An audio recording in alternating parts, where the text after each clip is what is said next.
BJP పొత్తు కోసం వెంపర్లాడుతున్నాడు TDP అధినేత చంద్రబాబు. ఇప్పటికే తెలుగుదేశంకి కొన్ని సీట్లు కేటాయించి, జనసేనకి కొన్ని సీట్లు ముష్టేసి బీజేపీ కోసం ఇంకా వెయిట్ చేస్తున్నాడు చంద్రబాబు.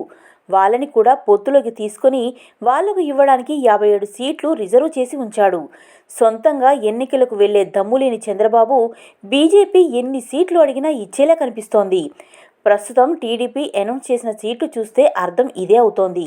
టీడీపీ అధినేత చంద్రబాబు నాయుడు ఈరోజు తమ పార్టీ తరపున పోటీ చేసే అభ్యర్థుల పేర్లను తొలి జాబితాలో 94 మందిని, జనసేన తరపున మరో 24 మందిని మొత్తం కలిపి 118 మంది పేర్లను ప్రకటిస్తే కేవలం ఒకే ఒక్క సీటు మాత్రం ముస్లిం మైనార్టీలకు ఇచ్చారు.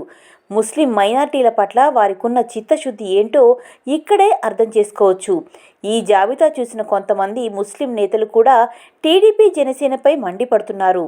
అంతో కొంత టీడీపీకి సపోర్ట్ చేసిన ముస్లిం నాయకులు కూడా టీడీపీ జనసేన పార్టీని వదిలి వెళ్ళిపోతున్నారు. అసలైతే బీజేపీ పొత్తులోనే ముస్లిం ప్రజలు టీడీపీకి దూరమయ్యారు.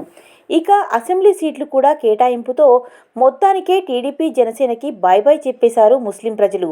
వచ్చే ఎన్నికలలో ముస్లిం సోదరులు టీడీపీకి సపోర్ట్ చేస్తారు అనుకుంటే ఎస్ అని, సపోర్ట్ చెయ్యరు అనుకుంటే